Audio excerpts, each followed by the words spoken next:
সুপ্রিয় দর্শক, আসসালামু আলাইকুম। সবাইকে স্বাগত জানাচ্ছি আজকের গুরুত্বপূর্ণ সংবাদে। প্রথমেই জানিয়ে দিচ্ছি সংবাদ শিরোনাম, পরে বিস্তারিত।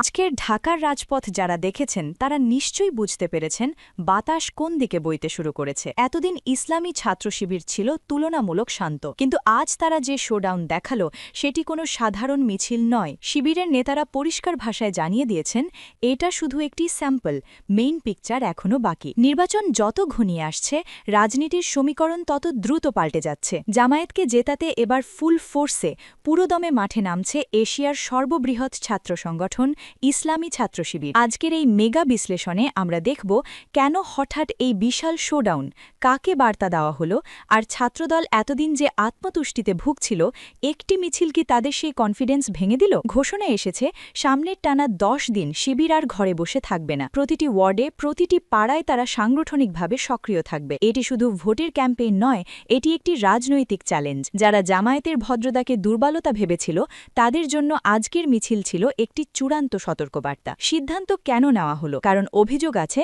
ছাত্রদল রাজনীতি ছেড়ে কাদা ছোড়াছুড়ির রাজনীতিতে নেমেছে। তাদের স্লোগান ও বক্তব্যে রাজনৈতিক শিষ্টাচারের ঘাটতি স্পষ্ট। জামায়াত ও আমিলে জামায়াতকে নিয়ে যে ভাষা ব্যবহার করা হচ্ছে তা শালীন গণতান্ত্রিক রাজনীতির পরিপন্থী। এই বাস্তবতায় জামায়াতের হাইকমান্ড সিদ্ধান্ত নিয়েছে নীরবতা নয়, এখন সংগঠিত জবাব দিতে হবে। ছাত্রদলকে মোকাবেলায় শিবিরের বিশেষ টিম গঠন করা হয়েছে। স্ট্র্যাটেজি পরিষ্কার। ছাত্রদল যেখানে প্রোপাগান্ডা চালাবে, শিবির সেখানে তথ্য ও যুক্তি দিয়ে সত্য তুলে ধরবে। যেখানে অপপ্রচার হবে সেখানে শান্তিপূর্ণভাবে পাল্টা বক্তব্য হাজির করা হবে। আগামী 10 দিন ঢাকার রাজপথে দেখা যাবে অব্যবস্থাপনা বনাম শৃঙ্খলার লড়াই। শুধু ঢাকা নয়, সারা বাংলাদেশেই এই রাজনৈতিক দ্বন্দ্বের প্রভাব পড়বে। প্রশ্ন উঠছে, রাজনীতিতে মতভেদ থাকবেই, কিন্তু ব্যক্তি আক্রমণ কেন? সম্প্রতি রাষ্ট্রপতির দফতর সংশ্লিষ্ট একটি প্ল্যাটফর্ম থেকে আমিরে জামায়াতের টুইটার অ্যাকাউন্ট হ্যাক হওয়ার অভিযোগ ওঠে। সেখান থেকে নারী বিদ্বেষী বক্তব্য পোস্ট করা হয়।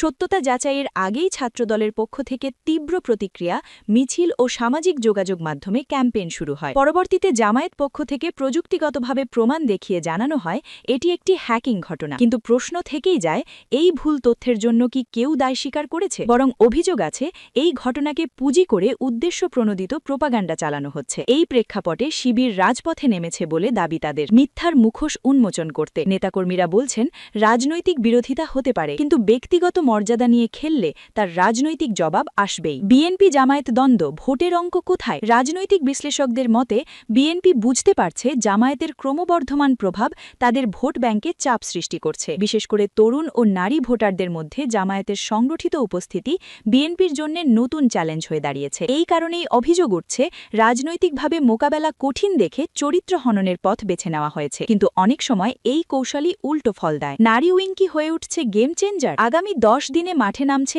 ইসলামী ছাত্রী সংস্থা ও মহিলা জামায়াত। তারা প্রতিটি ওয়ার্ড, পাড়া ও মহল্লায় সাংগঠনিক কাজ করবে। নারীরা নারীদের কাছে যাবে, কথা বলবে, ব্যাখ্যা করবে কে নারীর পক্ষে আর কে নারীর ইস্যুকে রাজনৈতিক অস্ত্র হিসেবে ব্যবহার করছে। কারণ বাস্তবতা হল বাংলাদেশের মোট ভোটারের প্রায় অর্ধেক নারী, আর নারী ভোটারদের মনস্তত্ত্ব নারীরাই সবচেয়ে ভালো বোঝেন। এই অংশগ্রহণই নির্বাচনের মোড় ঘুরিয়ে দিতে পারে বলে মনে করছেন রাজনৈতিক পর্যবেক্ষকরা। ইতিহাস কি কিছু ইঙ্গিত দিচ্ছে? এখানে আসি সবচেয়ে আলোচিত প্রসঙ্গে, হ্যাকিং ও ইতিহাসের তুলনা। সমর্থকরা মনে করিয়ে দিচ্ছেন 2009 সালে বারাক ওবামার টুইটার অ্যাকাউন্ট হ্যাক হয়েছিল, আর মাত্র 15 দিনের মাথায় তিনি শপথ নেন যুক্তরাষ্ট্রের প্রেসিডেন্ট হিসেবে। 2020 সালে জো বাইডেনের অ্যাকাউন্ট হ্যাক হয়, কিন্তু সেই বছরই তিনি নির্বাচনে জয়ী হন। বাংলাদেশে জামায়াত ইসলামীর আমিরের টুইটার অ্যাকাউন্ট হ্যাক হয়েছে নির্বাচনের মাত্র 12 দিন আগে। এটা কি নিছক কাকতাল্য, নাকি রাজনৈতিক সহানুভূতির নতুন ঢেউ? সমর্থকদের যুক্তি, ছোটখাটো নেতাদের টার্গেট করা হয় না, যাকে সবচেয়ে বড় হুমকি মনে করা হয়